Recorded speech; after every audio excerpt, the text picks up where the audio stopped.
Donc du coup, bonjour à toutes et à tous. Merci d'être là tôt le matin. C'est dur. Moi, je m'appelle Julien. J'ai créé un cabinet qui s'appelle le Facilitateur de mobilité. Mon job, après avoir bossé 11 ans en collectivité, c'est d'essayer de créer du lien sur les sujets de mobilité, dans des sujets des fois qui se parlent pas. Exemple, le train et le vélo, le bus et la marche, des choses comme ça. Et de fait, de fil en aiguille, je me suis rendu compte, parce que je me déplace énormément, un peu partout dans le monde, j'ai cette chance-là, je me suis rendu compte que ben, le lien tourisme et mobilité, c'était compliqué, très compliqué, voire inexistant. Donc j'ai pas mal bossé sur le sujet.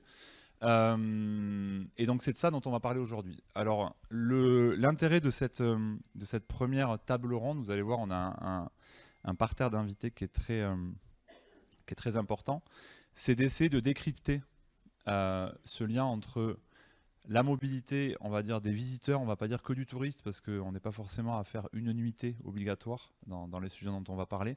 Donc quelqu'un qui vient sur un territoire qui a besoin de se déplacer, comment est-ce qu'il arrive sur ce territoire, comment est-ce qu'il se déplace une fois qu'il est sur site, quelles sont les options qu'on peut lui proposer. Et au-delà de grands principes, je pourrais vous dire, hein, oui, l'étude de l'ADEME a montré qu'une très grande partie des émissions de CO2 liées au tourisme sont accaparé par la question du déplacement, etc., etc. Je pense qu'on le sait tous. Là, ce qu'on va essayer de faire, c'est de rentrer dans des choses extrêmement basiques.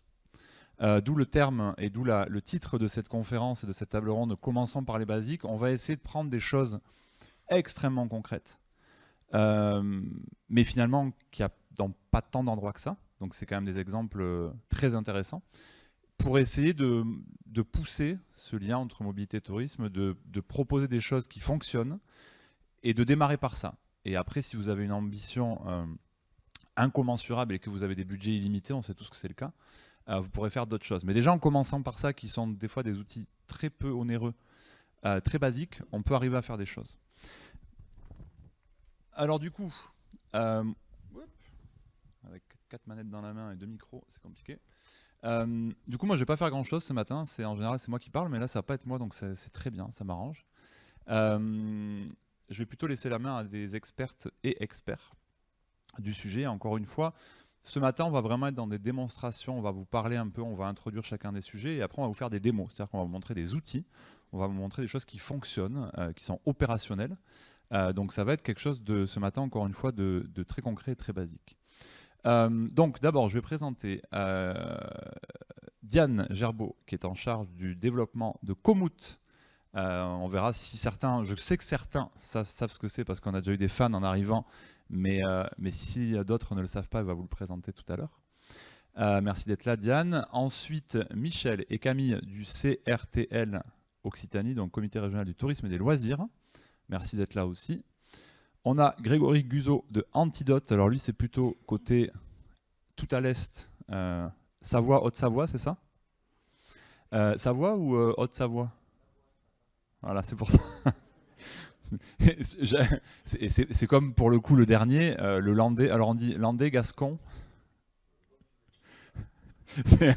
Moi je suis basque, alors il y a toujours une guerre aussi entre les basques et les landais. Mais ça va bien se passer ce matin. Et donc du coup Jérôme Lay qui est directeur de l'office de tourisme du Seignance. Donc merci à toutes et à tous d'être là.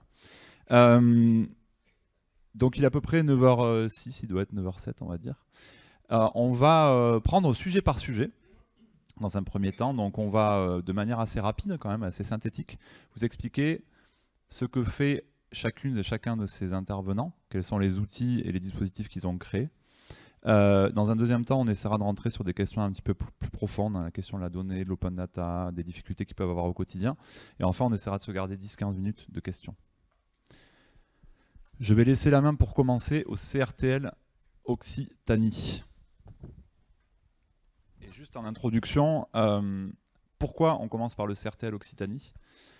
Parce que le CRTL va nous permettre de rentrer dans la question des données. Pourquoi c'est important les données? Parce que tout ce que vous voyez vous de manière effective et visuelle quand vous utilisez des outils, en fait en arrière-boutique, en back-office, il y a des données qui tournent. Et on va le voir, on va pas mal en parler ce matin. C'est un sujet assez compliqué d'une part. Et c'est un sujet où on a du mal par moment à avancer. Donc le CRTL a fait des choses qui sont extrêmement intéressantes, qu'on peut considérer entre guillemets comme basiques. On verra que ça l'est pas forcément. Et c'est ça qu'on va vous présenter pendant ces quelques minutes. Je te laisse la parole. Merci, bonjour. Ouais, il y a le slide, parce qu'il y aura juste un slide et puis après on va passer aux démos. Il y en aura deux, donc je vais essayer d'aller vite parce que Julien nous a dit qu'il faut aller très vite. Donc sur la data, effectivement, on a travaillé, ça fait depuis 2021. On a au CRT choisi de développer un hub d'information touristique pour justement avoir à notre disposition une plateforme au sein de laquelle on va pouvoir pousser de la data pour la croiser, l'organiser, etc., pour répondre à des enjeux précis. Et effectivement, pour rejoindre le sujet d'aujourd'hui, dans cette data, il y avait les données de l'offre touristique que nous mutualisons en Occitanie depuis les 13 bases départementales au sein donc de notre hub. Et tout naturellement, très vite, on a été amené aussi à considérer d'autres sources de données qui étaient liées à la mobilité et au transport, pour essayer justement d'aller connecter les données de l'offre touristique aux données transport. Pour cela, en fait, on a travaillé avec, alors je ne sais pas, ouais, tu en as mis qu'un ou il y a la seconde, voilà, mais on va peut-être passer à la seconde, parce que je le vois pas. Donc, on a décidé de travailler avec LIO, qui est l'opérateur pour la chute, pour le train et le car, pour le train TER et le car en Occitanie, et en collaboration avec la SNCF aussi. Voilà, donc on a commencé par collecter la data. On avait quelques usages en tête, mais après, il faut collecter la data. Donc, en Occitanie, on a à peu près 200 000 offres touristiques dans le hub, on a plus de 15 000 arrêts de car et 275 gares. Donc ça fait beaucoup, beaucoup de choses. Donc on s'est interrogé, on s'est dit comment on va faire ça. En fait, l'objectif, l'idée était d'aller rapprocher autour de points, que sont les gares et des arrêts de car, quelle offre touristique on a autour de ces points accessibles suivant divers types de mobilité. Donc pour ça, on a décidé de travailler de façon géographique. Donc on a monté une base de données géographique, on a alimenté avec les bases OpenStreetMap et on a monté aussi un serveur de type OpenRoute Service, pour ceux qui en fait connaissent, pour calculer les trajets, les temps et les distances. Voilà, ceci nous a permis d'avoir à notre disposition avec le hub plusieurs choses. D'abord, des moteurs de recherche assez puissants qui permettent de rechercher donc l'offre autour de ces points que l'on utilise pour le grand public, usage sur nos sites internet, etc., pour l'Occitanie Rail Tour, pour ceux qui en connaissent. Mais aussi, nous, ce qui nous intéressait, c'est de s'intéresser à l'ingénierie territoriale et de générer des tableaux de bord, des outils de diagnostic. C'est une première étape. On va aller plus loin, on en discutera après. Donc ces outils, on va vous en montrer deux exemples. Le premier qui est un tableau de bord qui est dédié à la mobilité, qui aujourd'hui se limite au train et au car, mais on a des ambitions de trouver d'autres sources. Donc, on a, depuis les 275 gares en Occitanie, en fait, on a généré des zones isochrones autour de ces gares, suivant 4 modes de mobilité, à pied, à vélo, en vélo électrique, en voiture, avec des durées qui vont de 10, 20, 30 et 40 minutes. Voilà. Et à partir de là, dynamiquement, le hub, il calcule, il rapproche l'offre qu'il y a dans ces zones pour les raccrocher aux gares les plus proches, etc. etc. Info que le hub nous permet de redescendre vers nos partenaires départementaux et tous les OGD via leur réseau. Voilà, donc on a couplé ceci à notre référentiel territorial que l'on utilise. Donc on peut coupler ça sur des zones, les univers de consommation, univers d'observation, les grands sites Occitanie, etc. Mais surtout, ce qui est intéressant, c'est d'aller voir ce qui se passe, par exemple, autour d'une gare. Et on voit sur le tableau que moi je ne vois pas, je vais me déplacer, pardon. On a des petites stats qui nous permettent d'avoir en un clin d'œil ce qu'il y a autour de la gare, suivant le mode que l'on souhaite accessible. Et ces informations de stats sont en fait reliées dans le hub à l'offre touristique. Bon, là, il faut qu'il se reconnecte parce que c'est un peu sécurisé tout ça. Donc on peut en un clic en fait accéder à l'offre touristique elle-même. Voilà. Ce qui chez nous est très important pour tous les gens qui sont chargés de mission, etc. Voilà. Donc on va passer peut-être au second exemple. Le service, voilà, on développe des services. Donc là, on a fait un service et des besoins que plusieurs partenaires nous ont demandé. Au lieu de travailler autour de points que sont les gares et les arrêts de car, en fait, on travaille autour de points quelconques sur le territoire pour aller voir quelles offres de mobilité il y a autour de ces points. Qu'est-ce qu'on a autour de ces points? Donc, je crois qu'il cherche l'écran. Voilà. Donc là, comme Michel vous l'a dit, c'est quelque chose qui se fait à un instant T. Donc c'est un export en fait qu'on fait depuis le HIT avec des calculs sur la mobilité. Donc je vais pas essayer de pas rester trop de temps parce qu'on n'a plus trop de temps. Donc là, on a fait sur les stations thermales pour la région. Donc on se retrouve avec toutes les stations thermales d'Occitanie, avec les statistiques. C'est un peu la même chose en fait au final que ce qu'on vient de vous montrer, mais fait d'une autre manière. Donc sur les termes, par exemple, je vais prendre... Voilà, comme ça, on a l'arrêt de car le plus proche qui s'affiche, on a la gare la plus proche qui s'affiche, et pareil, on a des stats. Mais cette fois, ça ne renvoie pas directement sur notre hit, ça renvoie sur, si ça veut fonctionner, ça ne veut pas fonctionner. C'est censé renvoyer sur le même graphique, et après on peut afficher les OI, si ça arrive. Voilà. Donc là, je peux visualiser directement sur la carte tous mes OI.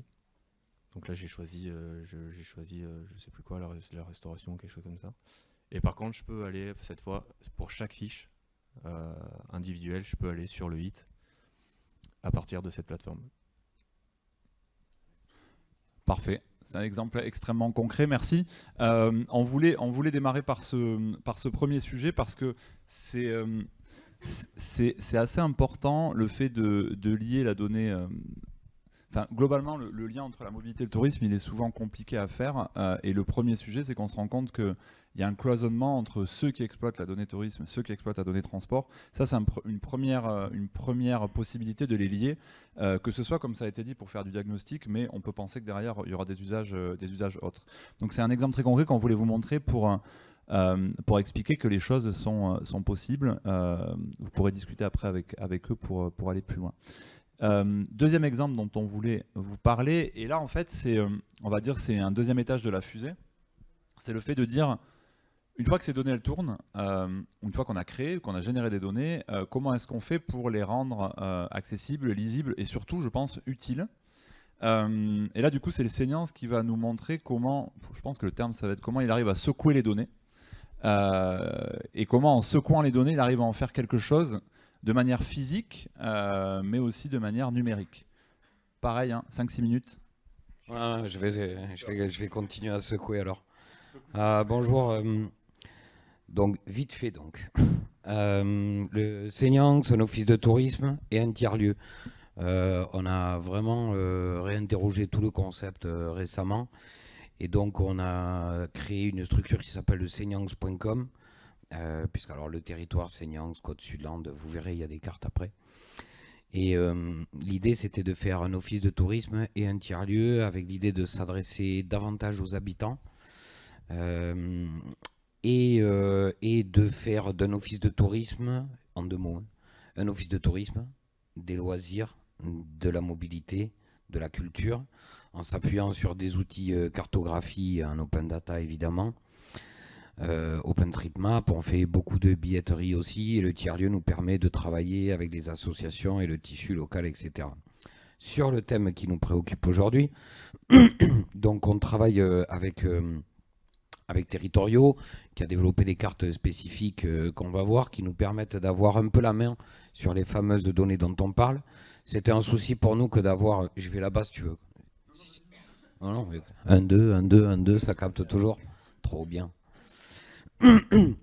Donc l'outil de cartographie nous aide justement dans cette mission d'accompagnement à la mobilité locale. Le Seniance, normalement, vous n'en avez jamais entendu parler, c'est normal. Ceci étant, c'est pas complètement au fin fond de trop paumé, quoi. On est sur Paris-Bordeaux, sur Bordeaux-Bayonne, on est juste à côté de Bayonne, donc on a pas mal d'axes qui passent, la 63, la Nationale 10, on a des voies cyclables également, comme la Vélodyssée. Donc personne ne connaît, mais on est sur le circuit de tout, on est juste à côté de Bayonne. Donc la mobilité, c'est un enjeu colossal localement. Alors déjà, on est dans les Landes, mais dans le bassin de vie de Bayonne, donc on a déjà un peu le cul entre deux chaises, entre les Landes et le Pays Basque. Donc il y a des questions de réseau de bus, de réseau cyclable, de déplacement, etc., qui sont assez complexes quand même. Donc, faire de notre office aussi un office de la mobilité, ça impliquait d'avoir des outils, donc je parlais de la cartographie, qui nous aident donc à accompagner la mobilité, sachant qu'on est aussi revendeur pour le réseau de transport urbain local Tchik-Tchak, le truc que les touristes n'arrivent pas à prononcer. Donc, sur ce réseau Tchik-Tchak, on est dépositaire, on vend, on recharge les cartes, etc. Et alors, ce qui nous intéresse bien dans tout ça, c'est d'avoir un peu la main sur les données et d'être un peu souverain dans les données. Et pour ça, on va prendre juste un exemple un peu débile. Là, on est sur la plage de Hondres. Et pendant tout l'hiver dernier, la plage, elle a été complètement refaite. Elle a été elle a fait l'objet d'un plan de plage. Donc là, on est à la maison, c'est bon. La plage, elle a été complètement transformée. C'est-à-dire qu'ils ont viré le parking, les bagnoles sont dégagées, ils ont amené des bus, ils ont amené du parking vélo, ils ont amené beaucoup de choses. Et avec une inauguration à peu près le 30 juin. Voilà, ça challenge, c'est bien. Donc ça veut dire que par exemple, jusqu'au 30 juin avec la bagnole, vous pouviez monter jusque là, vous garer tout bien, aller bouffer une glace, repartir, pas de problème. Et au 1er juillet, ici, il y a un sens interdit. Bon, donc nous, comme on travaille sur des fonds de cartes OpenStreetMap, et qu'on a l'habitude de les travailler, et je salue un jeune stagiaire de l'UPPA qui était avec nous cet été, qui nous a bien aidé là-dessus. Et donc, on a retracé, nous, sur le fond de carte OpenStreetMap, on a adapté, on a changé le parking, on est allé sur le terrain, on a même fait une petite carte au parti avec des copains pour former au passage un peu les gens à la saisie OpenStreetMap. Et donc, on a refait tout ça. C'était pas comme ça avant. Donc, il y avait ici les circuits, les dépôts, les arrêts de bus, etc. Vous aurez à la fin un QR code, vous pourrez aller voir plus en détail, j'exagère pas. J'allonge pas. Combien il reste ? 1 minute ? Je suis large. Et alors, là, si vous voulez voir l'ancien plan de la plage de Hondres, il suffit d'aller chez les copains de Google. Donc ça, c'est le plan tel qu'il était avant. Alors c'est un peu con quand même, parce que la mairie, elle est un peu emmerdée. Elle a investi des barres d'euros pour changer tout son plan de plage. Et on arrive au 1er juillet. Ben, tous les mecs qui utilisent Google Maps, en fait, ils n'ont pas le sens interdit là. Donc, la mairie, qui suivait d'un peu loin nos travaux cartographiques, était ravie de pouvoir embarquer la cartographie du Seignanx pour dire non, en fait, c'est pas ça, c'est pas lui, c'est pas Google, vous connaissez pas. Donc voilà, outre la structure, et je conclus là, parce qu'on y est déjà. Alors, je veux bien que tu dégages lui là, et qu'on revienne à la maison, voilà. Et donc, vous pourrez tester un embarquement. Donc, nous, finalement, je me souviens avoir eu des discussions sur la mobilité avec JB notamment et avec Julien, bien sûr. La mobilité, les datas, c'est essentiel. On l'a dit, c'est important d'avoir nos bases sur des fonds. Nous, on tape beaucoup dans notre SIT, Tourinsoft, mais on tape aussi beaucoup dans OpenStreetMap pour alimenter les informations que nous, on donne à découvrir aux habitants et aux touristes, si vous avez compris. Donc, mais avoir un office de tourisme, un tiers-lieu, un endroit ouvert, parce que c'est bien beau, il y a plein de gens, on leur dit, tiens, mais prends l'appli pour prendre le bus, etc. Ce que je veux dire, c'est que la mobilité, ça s'accompagne de conseils et d'humains quand même. Parce que c'est bien beau de foutre des applis dans les mains de tout le monde, mais nous, depuis qu'on est un peu identifié plus comme une maison de la mobilité aussi, nous, les gens viennent acheter les cartes et tout le monde ne les prend pas aux bornes, etc. Il y a la question que la carte, elle est payante, donc il faut venir la recharger, donc il faut bien des endroits pour venir la recharger. tout le monde n'est pas forcément à l'aise avec une borne. Et sur les gens qui sont à l'aise avec une borne, ils n'ont pas tout le réseau de lignes en tête. Et il y a plein de gens qui vont nous demander, bon voilà, moi je dois aller à l'hosto. Où c'est que je monte, où c'est que je descends, où c'est que je fais la connexion. Donc voilà, donc l'office de tourisme finalement du Seignance, retenez ça, c'est qu'avec des outils simples, hein, parce que bon, nous, office de tourisme associatif, 4 personnes, 250 000 euros de budget. Donc voilà, les copains se reconnaîtront. Donc voilà, avec quand même un peu d'utilisation de bases de données pertinentes, des outils et surtout un accompagnement à la mobilité qui se fait soit par la recharge de cartes, soit par des cartographies. Ce qu'il y a d'intéressant sur la carte ou sur le QR code que vous cliquerez, c'est que sur une même interface, on va avoir les arrêts de bus, les arrêts de train, les loueurs de vélos, les aménagements cyclables, les parkings vélos, etc. Donc notre petit outil de carto, il est précieux parce qu'il nous aide finalement à montrer un peu, sur une même interface, un peu toutes les façons de se déplacer. C'est bon, j'ai fini là, c'est dehors. Là, ouais, je suis obligé de te sortir. T'as même dépassé. Merci Jérôme. Alors, il est humble Jérôme parce que moi je dis souvent que c'est un des systèmes de carto basique, on a dit, hein, et basique n'est pas péjoratif, sûrement des plus efficaces que j'ai eu l'occasion de voir. Donc je suis ravi que ça soit à côté de chez moi en plus, mais honnêtement c'est la vérité. Donc je vous encourage à aller regarder, à aller tester. Il y a Territoriaux derrière, hein, mais il y a les données OSM, effectivement les données du SIT, c'est vraiment intéressant. On va enchaîner sur un autre sujet. Donc là on va faire un zoom sur le vélo et sur la marche, et d'ailleurs d'autres activités outdoor. Pourquoi on fait ce zoom là? Pour une raison qui est assez simple. Vous le voyez, tout le monde veut faire du vélo, d'un côté, utilisateur, et de l'autre côté, toutes les collectivités veulent mettre de l'argent, des solutions, etc. pour le proposer. Le principal problème, c'est que même quand vous arrivez avec un vélo qui est le vôtre, ou que vous avez un vélo en libre-service ou autre, c'est cool, mais si vous ne savez pas où aller, c'est un peu compliqué. Donc il y a quand même des vrais sujets sur le guidage qui sont quand même importants. Et en même temps, guider pour faire du vélo, c'est pas si facile. C'est-à-dire que c'est pas donné à tout le monde. Et pour le coup, on va pas faire du Google Maps bashing, mais Google Maps est capable de vous envoyer sur l'autoroute, quasiment. Je déconne, mais ça peut se vérifier. Donc, il y a aussi d'autres solutions alternatives qui permettent de faire du vrai guidage vélo ou autre. Donc, c'est le cas de Komoot. Donc, c'était important pour nous de les faire parler aujourd'hui. Est-ce que tu veux aller de l'autre côté? Ouais, bon, génial. Comme ça, moi, je reste confort. C'est dur de passer après Jérôme, mais bon, je vais essayer d'être aussi intéressante. Et aussi synthétique. Et aussi. Parce que moi, j'ai le chronomètre devant les yeux. Merci Diane. Komoot, je pense qu'il y a quelques personnes dans la salle qui connaissent, mais bon, pour ceux qui ne connaissent pas, c'est une application qui combine planificateur d'itinéraire et réseau social, puisqu'en fait, on peut partager nos itinéraires, nos sorties, etc. avec notre communauté. Komoot, pour la petite histoire, ça vient d'un dialecte allemand, bavarois, presque proche de l'Autriche. Donc vraiment, nos fondateurs, ils ont baigné dans les montagnes depuis qu'ils sont tout jeunes. Et ça veut dire commode, pratique. Donc voilà, ça montre bien que l'outil, il a eu pour but d'être très facile d'utilisation. Si tu veux passer à la slide d'après. Là, je vous ai mis une slide un peu visuelle pour que vous compreniez l'utilisation basique de Komoot. Donc en fait, on a la planification d'itinéraire, la planification de sa sortie. Donc sur son ordinateur, souvent c'est plus facile d'utilisation qu'un téléphone. Puis après, on a la navigation. Donc on a l'avantage d'être connecté avec pas mal d'outils qui existent sur le marché, donc Garmin, Suunto, Apple Watch, pour n'en citer quelques-uns. Et à la fin de votre sortie, vous pouvez donc uploader votre balade et partager votre tour et inspirer votre communauté. Est-ce qu'on peut passer à un test sur Komoot? Non. Sors de Komoot. Pas boum. Sors. Ça pas avec moi. Voilà. Boum. Ok. Donc là, comme ça va vous donner une vue un peu concrète de l'outil. Donc là, c'est le fil d'actualité où on a un peu nos amis qui postent des choses. Donc là, c'est une collègue en Norvège, etc. Il y a des commentaires. Ça, c'est un collègue aussi. Bref, ça va assez vite. J'espère que vous avez pas mal au cœur. Est-ce que tu peux aller sur le planificateur d'itinéraire? Et je vais vous montrer concrètement comment on planifie d'un point A à un point B. Puisqu'en fait, nous, l'algorithme, ce qu'il va prendre en compte, c'est une multitude d'informations et de données. Les revêtements, les voies, par type de sport.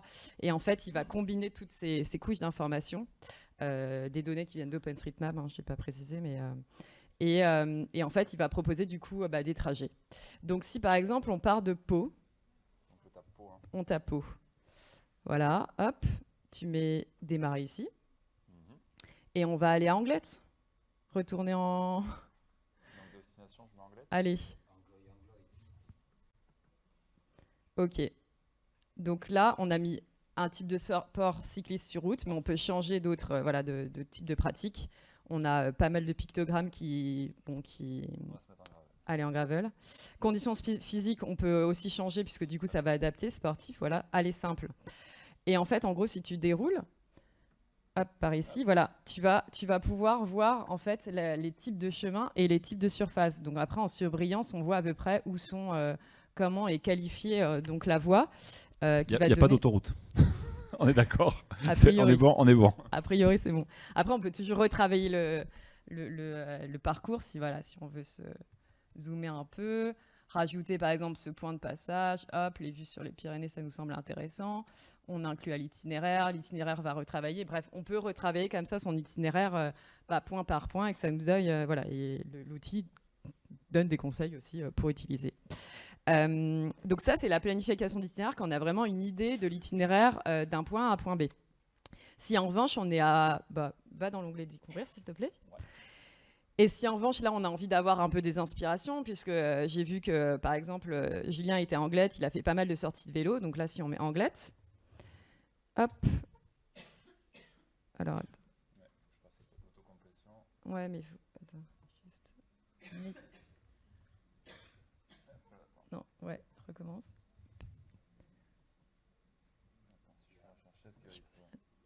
En général, il faut qu'il y ait un plantage à un moment, ouais, vous inquiétez pas. Là, non, on est bon. Voilà.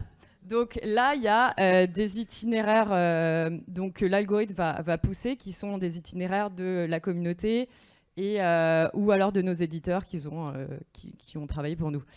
Donc là, on va avoir pas mal de propositions.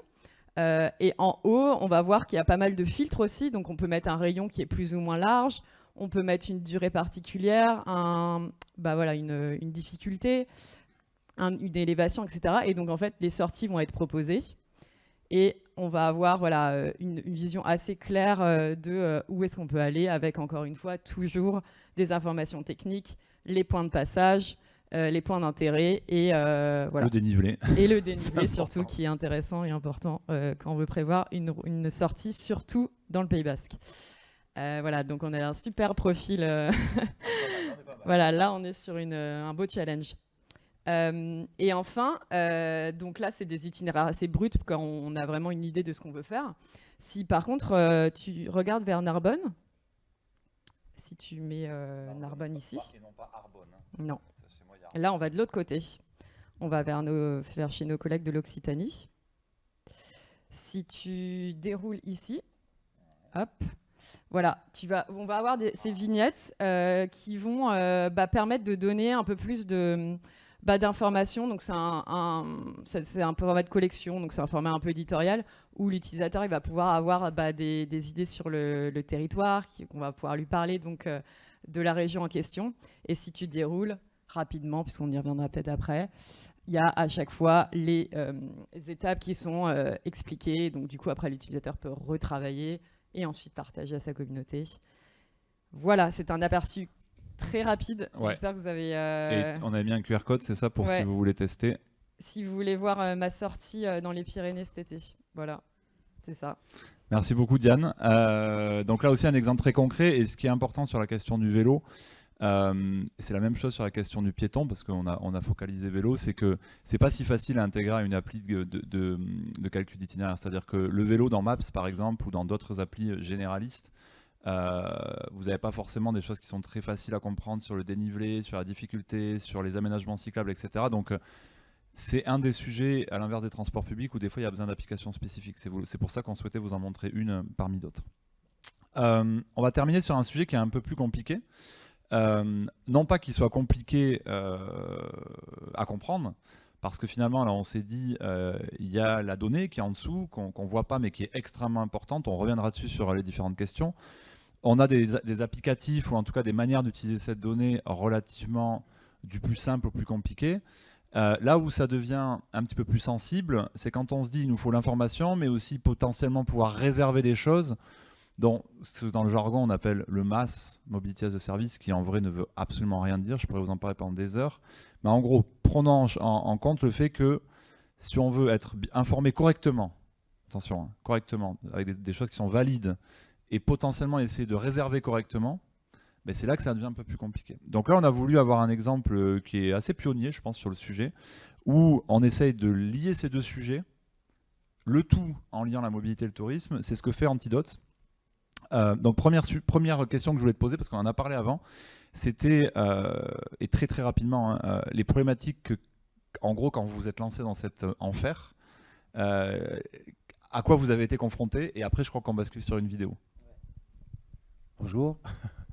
On s'est confronté à plein de trucs, notamment, comme tu le disais, en fait, le lien entre mobilité et tourisme, il n'est pas si évident, et on s'est surtout confronté à des gens qui ne se parlaient pas. Donc, ce qui paraît un peu quand même ahurissant, à l'heure où il y a un petit peu urgence de se bouger le derrière, en fait, sur se déplacer mieux, on va dire, et ça a été vraiment la première grosse problématique. La deuxième problématique, ça a été que en réalité, on a des offres très hétérogènes, mais ça vous surprendra pas, et qu'il a fallu un petit peu réconcilier toutes ces datas pour les faire parler. Donc ça, c'était un autre défi. Mais je crois que vraiment, ce qui nous a marqué, c'est de voir des acteurs qui ne se parlaient pas. Je crois que c'est vraiment mon petit coup de gueule. Parce que c'est assez impressionnant. Il y a des pays, si on prend le cas de la Suisse, ça fait plus de 10 ans en fait que, en réalité, sur l'appli du train, vous pouvez acheter 250 autres compagnies de transport et terminer en fait votre trajet en train par du bus, par une télécabine parfois, etc., etc. Et en France, comme d'hab, quoi. Enfin, je veux dire, on est un peu gaulois, un peu résistant, et parfois on se heurte un peu à des murs, et c'est assez frustrant. Dans la mesure où on se dit que les masses, alors c'est vrai, je suis d'accord avec toi sur la notion de masse, mais appelons-la Jeanne. Je suis obligé de la refaire, j'avais un pari à faire. Jeanne Masse, ouais. Vous l'avez? Ok. Bah, est-ce que j'ai des Elle n'avait challenges pas à été faire validée en depuis amont, hier, je précise. Ouais. Ouais. Ben, on fait comme on peut. Hein, voilà, on vieillit, on vieillit. Non, mais et du coup, ouais, ce qui est assez impressionnant, c'est de se dire qu'il y a quand même de l'argent. Beaucoup d'argent qui est mis aussi sur la table, et que en fait, moi ce que j'adore dans vos exemples, c'est que vous vous êtes posé la vraie question, à savoir qu'est-ce que finalement on va faire avec les données, et qu'est-ce que surtout on va faire avec la mobilité. Se rappeler aussi qu'il y a plusieurs types de mobilité, qu'il y a la mobilité avant, qu'il y a la mobilité pendant, que c'est pas la même. Et ouais, assez agaçant de voir que parfois on confronte, parce qu'on aime bien ça en France, la logique de l'usager avec la logique du touriste. Et c'est même un gros mot. Et par contre, il y a des bus qui partent, qui sont financés avec de l'argent public. Il y a 10 personnes dedans. Et des outils simples permettraient de mettre 50 personnes dedans, en fait. Du coup, on va montrer ce que fait Antidote, et la vidéo, tu la commentes en même temps, c'est ça? Ouais. Et de manière extrêmement pragmatique et simple, on Parce vous que montre, je pense que- on vous ouais. montre ce que c'est. Je vais essayer de ne pas être redondant parce qu'il y a des gens qui, à mon avis, l'ont vu hier. Mais l'idée d'un MaaS, donc on est sur un MaaS récepteur, longue distance. On est connecté à 280 compagnies aériennes. Toutes les offres, tu vois, je brode comme ça, toutes les offres de train, toutes les gares primaires, secondaires, tertiaires en France. Là, on est en train d'intégrer l'ensemble des gares primaires, secondaires, tertiaires, donc la plus petite à la plus grande. Sur tous les pays limitrophes de la France, on est connecté à l'ensemble des compagnies européennes de location de voitures. On a un système pour onboarder les taxis, VTC, etc. Système de bus. On a la capacité aussi de fournir des logiciels qui permettent à des gens qui n'ont pas en fait la capacité à se payer des logiciels un peu complexes, de s'onboarder directement et de pouvoir utiliser et rentrer du coup dans le MaaS. Et un MaaS, c'est quoi? C'est un super calculateur. Il a une logique de planification, on l'a entendu, et c'est super important. Mais après, on a essayé de pousser le truc un peu plus loin en se disant, est-ce qu'on ne pourrait pas sortir l'initiative la moins carbonée? Et surtout, est-ce qu'en facilitant un petit peu le parcours client, on n'arriverait pas un petit peu à faire changer certains comportements et pousser quelque part des trajets plus vertueux? Alors, c'est un super calculateur. Il joue des millions de partitions à chaque fois. parce qu'on va saucissonner l'ensemble d'un transport. Si on fait un Édimbourg-Tignes, on va couper en sections plusieurs choses. Et du coup, à chaque fois, il va mouliner en fait des hypothèses et il est doté d'un machine learning. Jeanne est intelligente, voilà.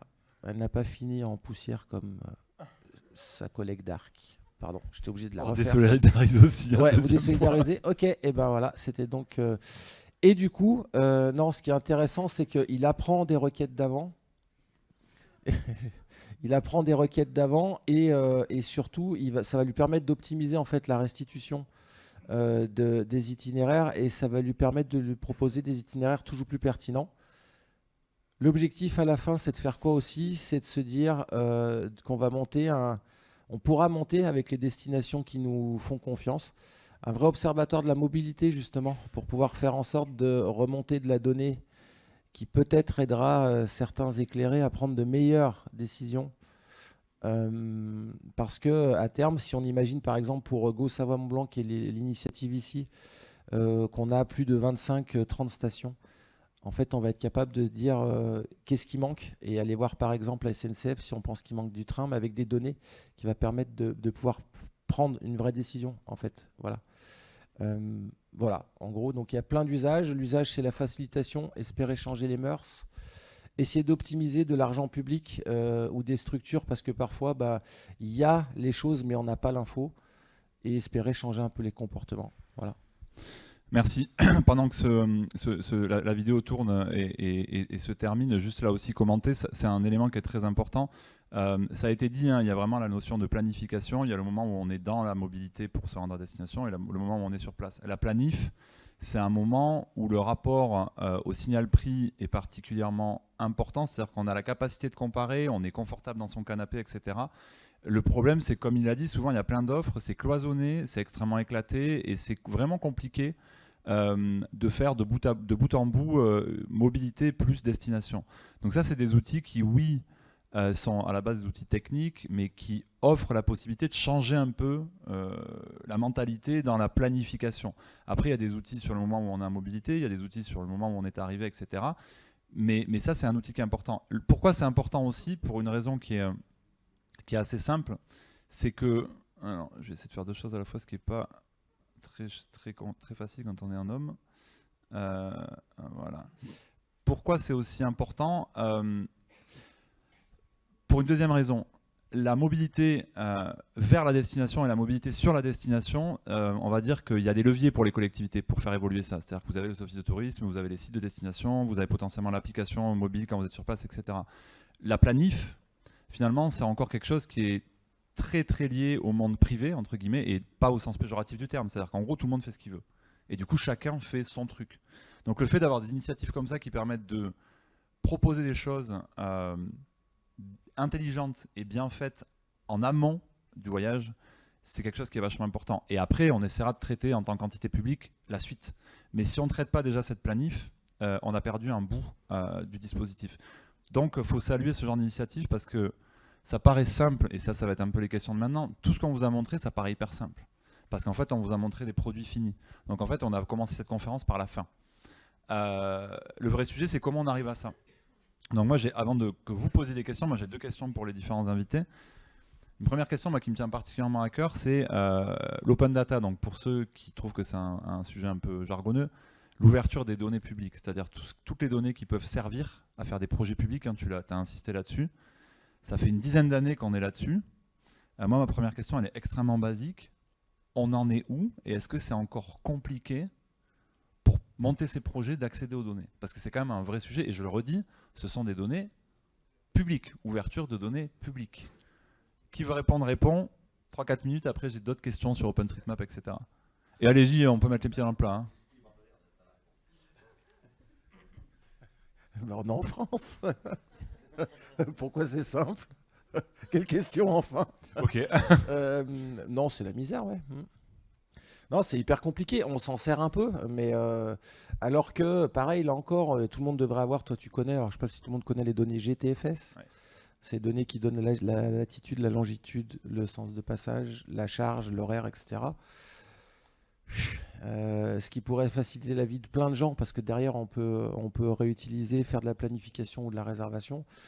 Ouais, non, c'est un enfer. On en est où? On en est que ça avance mal et qu'on a, encore une fois, des acteurs qui se regardent et qui n'ont pas envie de se parler. Voilà.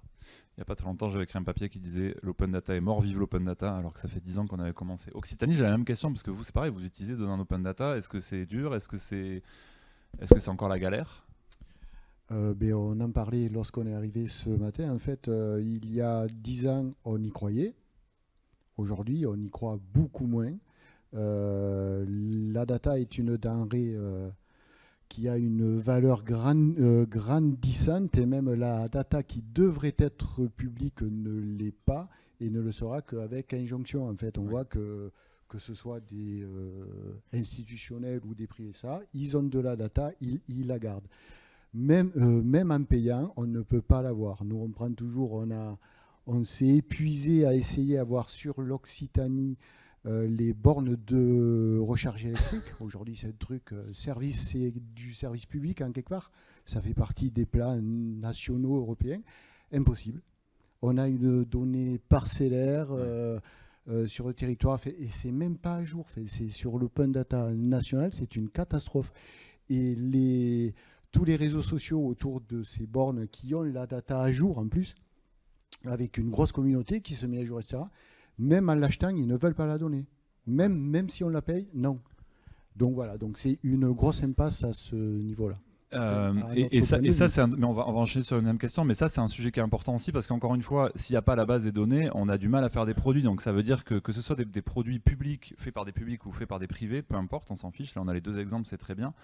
Si derrière il n'y a pas des ingrédients et des aliments, ça ne fonctionne pas. Donc il faut le redire, il faut recommencer. Quand il y a eu l'ouverture des données dans le transport, on s'est battu. Maintenant qu'on essaye de lier le tourisme et le transport, il faut encore se battre pour que tout ça soit ouvert. Donc c'est un message qu'on fait passer aussi et qui doit être refait passer et remis à l'ordre du jour. Il y a quand même des alternatives. C'est là où je voulais en venir. C'est que, là je vais poser la question à Komoot et aux Seniance. Des fois quand on n'a pas de données, on les crée. Et en fait, heureusement, il y a des communautés comme celle d'OpenStreetMap où finalement on récupère les données qui ont été créées par d'autres et qui sont, et on l'a vu, on vous a montré l'exemple, de meilleure qualité et plus actualisées que celles de Google. Et deuxième élément, quand elles n'y sont pas, on les crée nous-mêmes. Et ça, on a la capacité de le faire. Donc, comment est-ce que vous êtes saisi de ces usages? Alors, le Seniance en termes de formation, etc., et de pédagogie, et Komoot, comment vous vous en servez finalement? C'est quand même une alternative qui est super intéressante. Ouais, alors nous, c'était un peu c'était la philosophie même de l'app, puisque l'app, elle est collaborative. Donc, naturellement, on s'est basé sur OpenStreetMap qui est aussi collaboratif. Et en fait, nous, on a une stratégie produit qui est globale, donc on n'œuvre pas juste sur la France, on œuvre sur beaucoup de marchés européens. Et en fait, il nous fallait une source de données qui soit commune pour pas avoir des spécificités sur chaque marché. Donc on s'est dit OpenStreetMap, c'est le Wikipédia de la carte, donc a priori, il y a des mises à jour qui sont peut-être obsolètes, mais dans la majorité, s'il y a des chemins privés, ça sera remonté. Voilà, on s'est dit, on va partir là-dessus et ce sera le plus simple pour nous. Donc souvent, je vais voir des institutionnels qui me disent, bah non, nous on a de l'open data, on a des endroits où on stocke notre donnée, de pourquoi pas aller chercher la donnée directement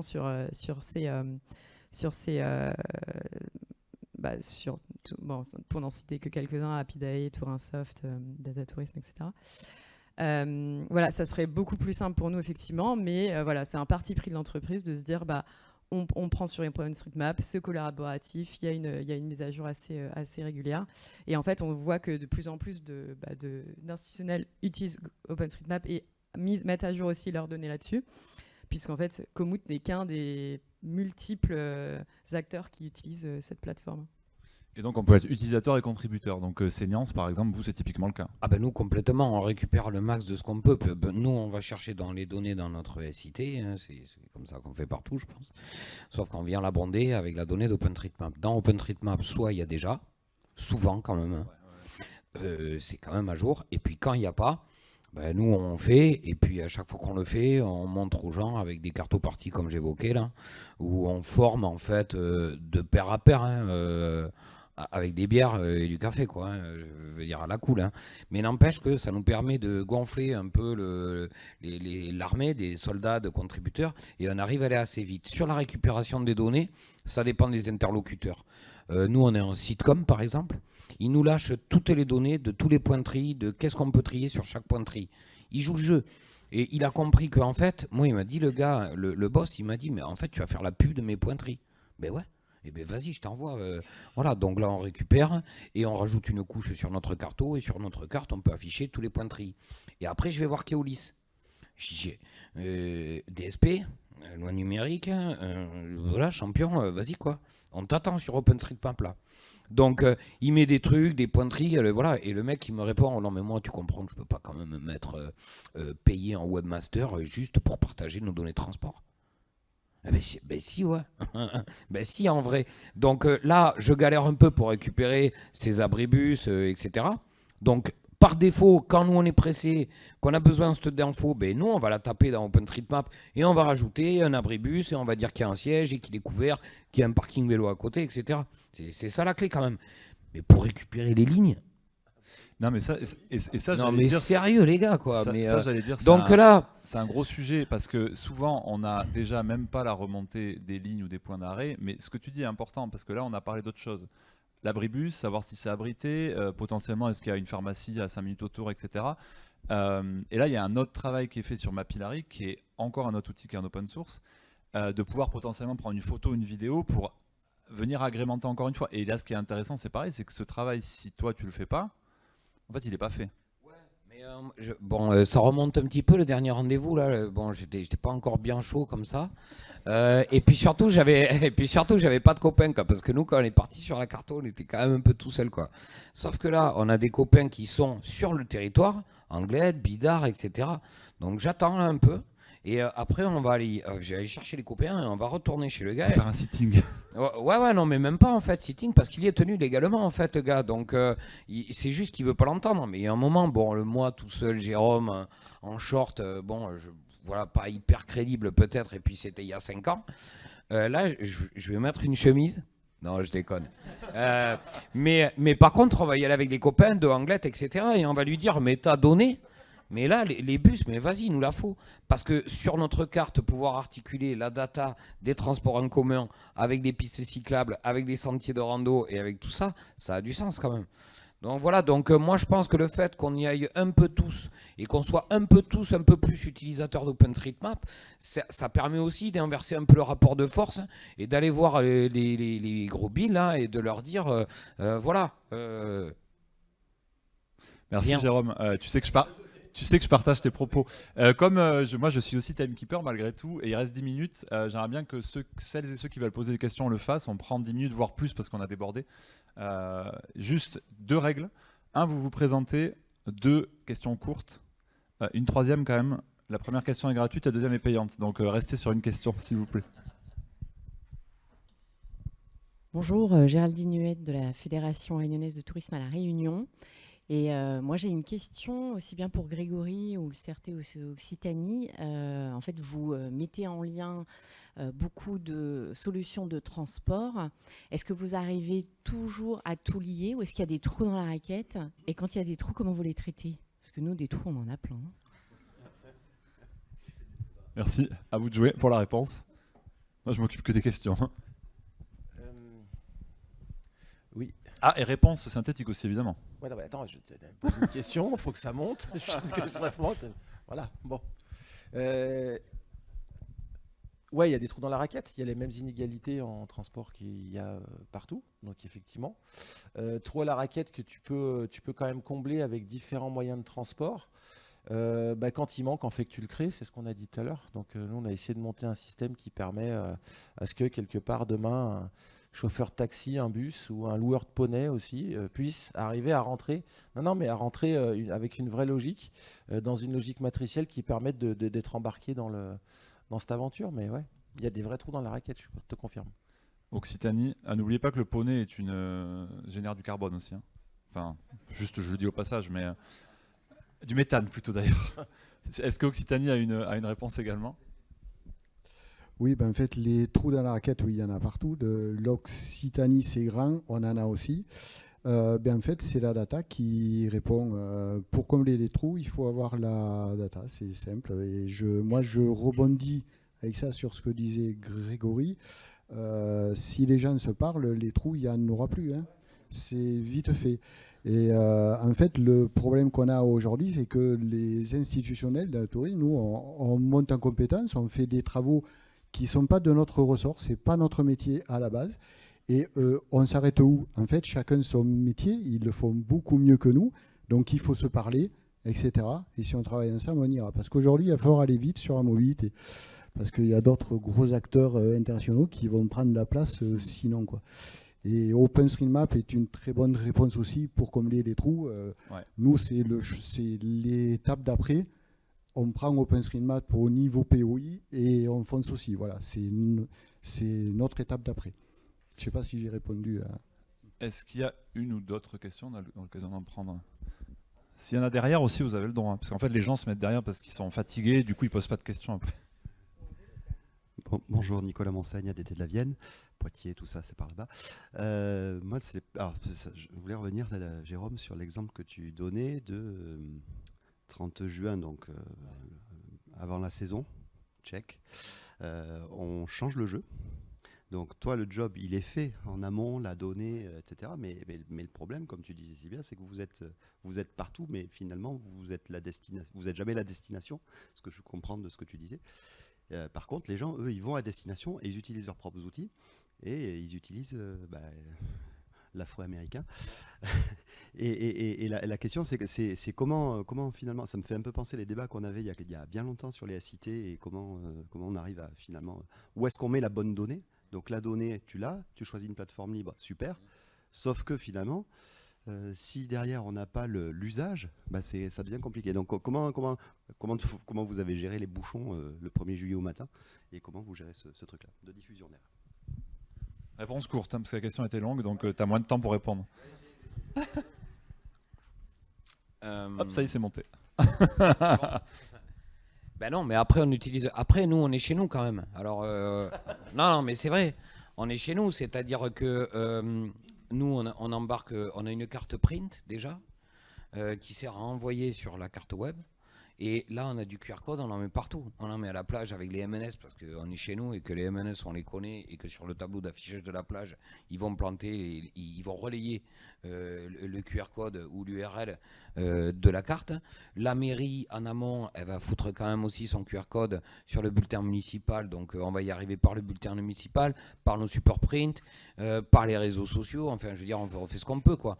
Mais bon, c'est sûr que le gars, il prendra un compte au parking qui utilisera Google Maps. Et puis s'il monte à Yep jusqu'à la plage, il va avoir un QR code. Et voilà, libre à lui. Après, moi, je ne peux pas forcer non plus tout le monde. Mais ce qui est important, nous, déjà, c'est que c'est chez nous et que la donnée de chez nous, elle est bonne. Et que nous, on publie de la donnée qui est bonne et qui permet... Alors, on n'a pas les calculs d'itinéraire et tout le bordel, mais bon, c'est pas vraiment ça qu'on nous demande à nous. Mais on a quand même de l'info, on sait où est le bus, on sait quelle ligne il passe, on sait où on loue le vélo, etc., etc. Donc, comme on est chez nous, on a un peu d'emprise quand même sur la communication pour relayer notre système de carte à nous, quoi. Ouais, ça, et nos données à nous, au-delà de la carte, nos données, quoi. C'est vachement important. Pardon ? Oui, on travaille avec les hébergeurs, mais nous, on est aussi l'office de tourisme, on les connaît. Le gars des campings, on les connaît. Quand on vient le voir, il dit, lui, il veut aussi donner la bonne info, lui, quand même. Donc, on les connaît. Donc, chez lui, on va faire un peu du hors les murs, tu vois. On a nos brochures qui sont présentes chez lui, avec aussi le QR code et tout le bordel qui en va. C'est pas ta question, pardon. Non, la deuxième, elle est payante. Non, j'ai pas répondu. Très... Ouais, j'ai jamais remarqué la question de l'utilisateur final. Est-ce que lui il est content? Est-ce qu'il utilise? Est-ce qu'il est d'accord? C'est ça? Est-ce que ça lui va, quoi?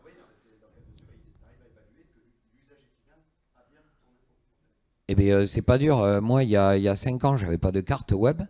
Aujourd'hui, ma carte web, elle fait autant de visiteurs que mon site internet. Ok. Ouais, bon, voilà. Après, nous, on n'est pas l'INSEE. Voilà, moi, encore une fois, on est une petite turne, quoi. Donc, on peut pas passer nos journées à faire des stats, quoi. Mais voilà, mais ça, c'est un indicateur quand même simple. Moi, j'aime bien ce qui est froid, comme ça, simple, là, cash. Et la carte, elle fait autant de visiteurs que notre site web. Il y a 5 ans, on n'avait pas de carte. Ouais. Il y a un élément dans la réponse Donc, qui il y est en a deux, important trois aussi, qui vont. c'est le fait de dire ces outils numériques-là, si on les relaie pas de manière physique, ça ne sert à rien. Tu as redit le papier, enfin, c'est assez marrant de se dire, et c'est paradoxal de se dire, on refait des cartes papier à partir de base OSM, ce qui est assez, non mais en vrai, ce qui est assez génial et ce qui est très bien.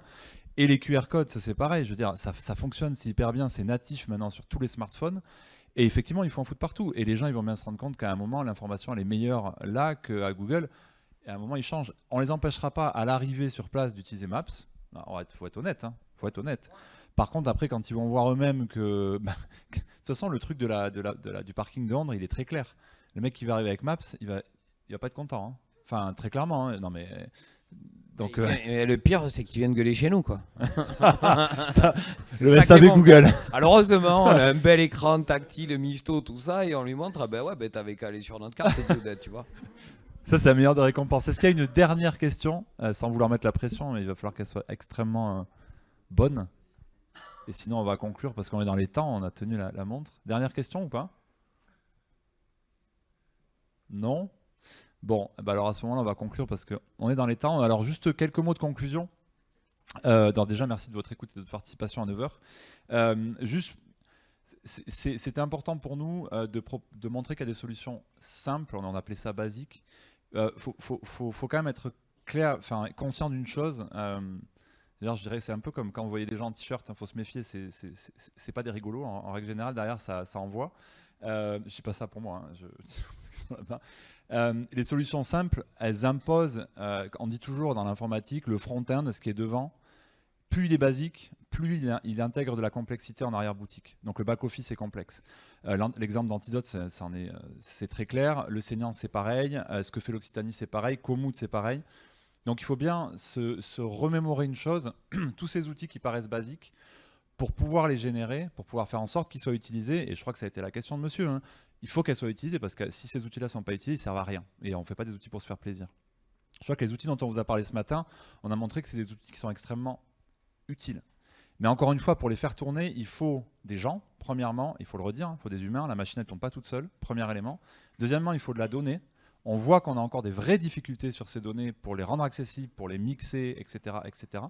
Et ensuite, et je crois que ça a été dit, il faut qu'on travaille ensemble. Le premier défi aujourd'hui pour créer ce genre de choses, c'est de faire en sorte que le monde du tourisme parle avec le monde de la mobilité. Qu'au sein de la mobilité, le monde du bus, Keolis par exemple, pour ne pas les citer, travaille avec le monde du vélo. Que le monde de la location de bagnole travaille avec la location de poney, etc. etc. Et ça, c'est le vrai défi. Ça fait 5 ans que moi je le redis ici à chaque fois. J'ai l'impression que ça commence à prendre, mais voilà, il faut qu'on arrive à bosser là-dessus parce que sinon on va rien pouvoir faire. Donc moi, mon souhait, c'est que tout ce qu'on a vu là, ça fasse des petits, que ça marche, que ça soit utilisé au maximum.